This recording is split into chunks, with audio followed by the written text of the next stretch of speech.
एक दिन भी रास्ते से घूमते हुए जा रहा था घर पर अपने।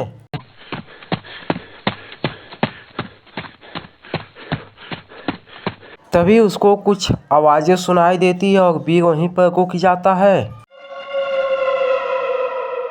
बीर सोचने लगता है कि ये कैसी आवाज़ है, लगता है कि यहाँ पर कोई है और बीर डरने लगता है। वहाँ से जल्दी जल्दी अपने घर पर जाने लगता है।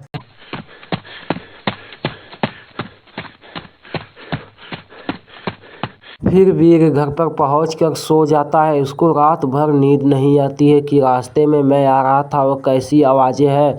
सोचता है कि मैं सुबह में जाकर दादाजी को और इमली को बताऊंगा। तब बीर सो जाता है। तब सुबह हो जाती है और बीर अपने दादाजी से और इमली से सारी बातें बताने लगता है। लेकिन इमली बीर के ऊपर विश्वास नहीं करती है। ऐसा कुछ भी नहीं है दादाजी, मैं उस रास्ते से 4 साल से आ रहा हूँ। मैंने ऐसी आवाज़ कभी ना सुना। ये बीर सबको डरा रहा है।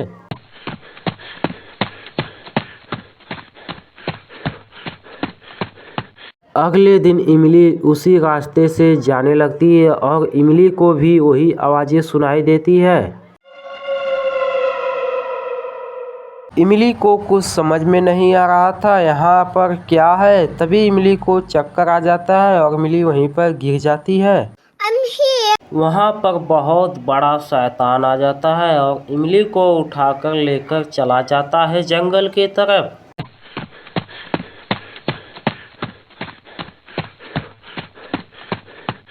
तब बीर दादाजी से पूछने लगता है, दादाजी आज तो इमली दिखाई नहीं दे रही है, इमली कहाँ पर चली गई? हाँ तुम सही कह रहे हो बीर बेटा, चलो चलते हैं इमली को खोजते हैं, देखते हैं इमली किधर गई है।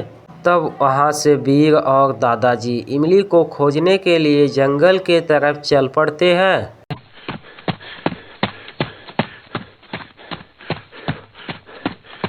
कुछ दूर जाने के बाद बीर और दादाजी दोनों थक जाते हैं। बीर बेटा अब इससे आगे मैं नहीं चल पाऊंगा क्योंकि मेरा पैर में दर्द होने लगा है, कुछ करो बीर बेटा। दादाजी आज के दिन हम यहीं पर सो जाते हैं, कल से फिर इमली को खोजने चलेंगे।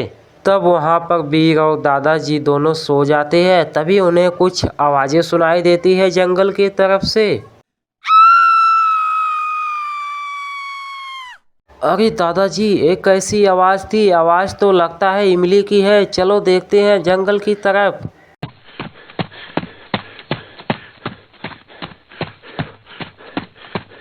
बीर और दादाजी जैसे ही जंगल में पहुंचते हैं, देखते हैं वहां पर एक बहुत बड़ा शैतान है। मैं तुम दोनों को मार दूंगा, आज मार कर मैं अपना भोजन करूंगा। दादाजी अब हम दोनों को कुछ करना पड़ेगा, नहीं तो ये राक्षस हम दोनों को मार देगा। बीर बेटा मैं एक सूट बनाता हूँ, तुम इसको पहनकर इस राक्षस को मार डालो। बीर बेटा इस सूट को जल्दी से पहन लो और इस राक्षस को मार डालो।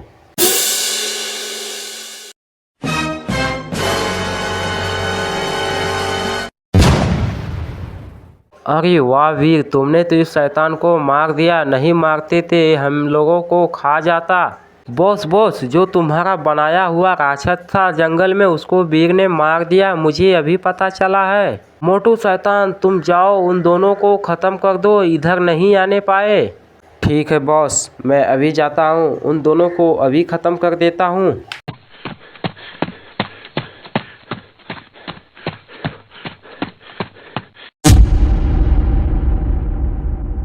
तुम दोनों इसके आगे नहीं जा सकते हो, तुम दोनों को मैं मार डालूंगा।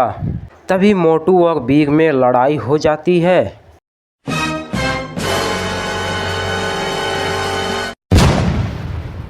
तभी मोटू शैतान को बीर मार देता है और आगे बढ़ने लगता है।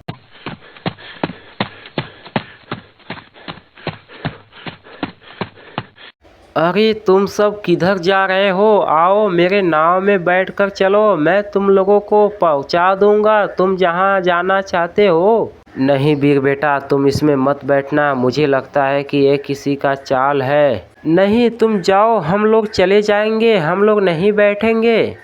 तभी वो शैतान अपने असली रूप में आ जाता है और कहता है, तुम सब नहीं चलोगे तो मैं तुम लोगों को अभी ख़त्म कर देता हूँ। वह शैतान एक धुआं सा गैस निकालता है और दादाजी और वीर वहीं पर बेहोश हो जाते हैं और शैतान वहां से चला जाता है। तब दादाजी और वीर उठते हैं तो देखते हैं वहां पर कोई नहीं होता है। तो दादाजी कहते हैं, देखा ना वीर, मैंने तुमको पहले ही कहा था ये किसी का चाल है। चलो अब चलते हैं इमली को खोजने के लिए।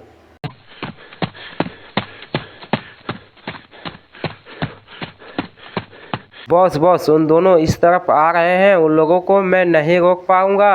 आने दो, कोई दिक्कत नहीं है, उन दोनों को मैं यहीं पर मारूंगा।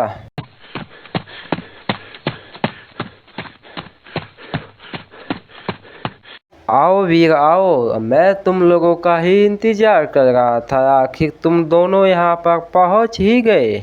देखो मैड मैक्स, इमली को छोड़ दो, इमली को कुछ भी मत करना। नहीं वीर, आज मैं किसी को नहीं छोड़ूंगा, आज तो मैं तुम सबको यहीं पर मार डालूंगा। वीर बेटा, अब लगता है कि इसको सबक सिखाना ही पड़ेगा। तभी वीर अपनी जादू शक्ति से मैड मैक्स को वहीं पर मारने लगता है। अरे दादाजी, मैड मैक्स के ऊपर मेरी शक्तियाँ क्यों नहीं काम कर रही है? देखा ना वीर, तुम्हारी शक्ति मेरे ऊपर नहीं काम करेगी और तुम मेरा कुछ भी नहीं कर पाओगे। अरे दादाजी, मेरी शक्तियों से मैड मैक्स मर क्यों नहीं रहा है? कुछ करो दादाजी, कुछ करो। अरे वीर बेटा, तुम जाओ दूसरा सूट लेकर आओ, इस सूट को मैड मैक्स ने हैक कर लिया है। तुम सब कुछ भी कर लो लेकिन मेरा कुछ नहीं कर पाओगे। अरे क्या वीर, तुम फिर मुझसे आ गए लड़ने के लिए? कुछ भी कर लो लेकिन तुम मुझको नहीं मार सकते हो। अरे वीर बेटा, तुम रुको, इस सूट में मैं अभी ढेर सारी शक्तियाँ दे देता हूँ और तुम मैड मैक्स को मार पाओगे। तभी दादाजी वीर के रोबोट में ढेर सारी शक्तियाँ दे देते हैं। अब आओ मैड मैक्स मुझसे लड़ने के लिए, अब मैं तुझको चुटकियों में मसल दूंगा।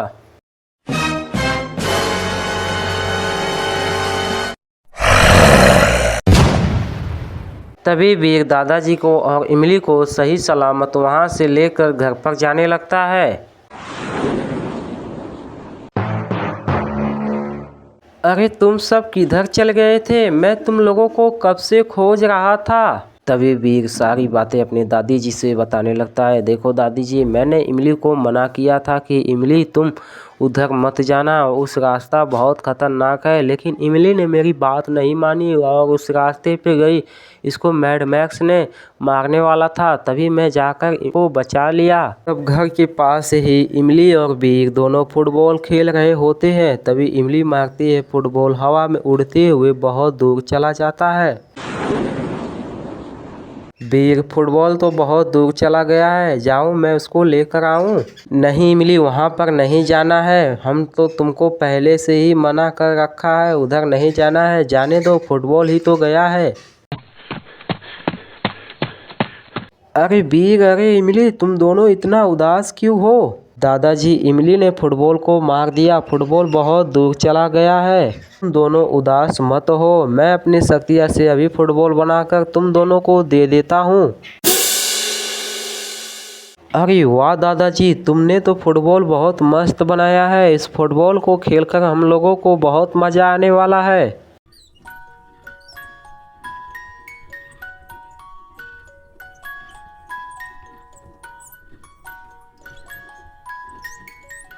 तब वहाँ पर वीर और इमली दोनों फुटबॉल खेलते खेलते सारे दिन बीत जाते थे। दोस्तों, वीडियो कैसा लगा? वीडियो अच्छा लगा हो तो वीडियो को लाइक और हमारे चैनल को सब्सक्राइब कर लो।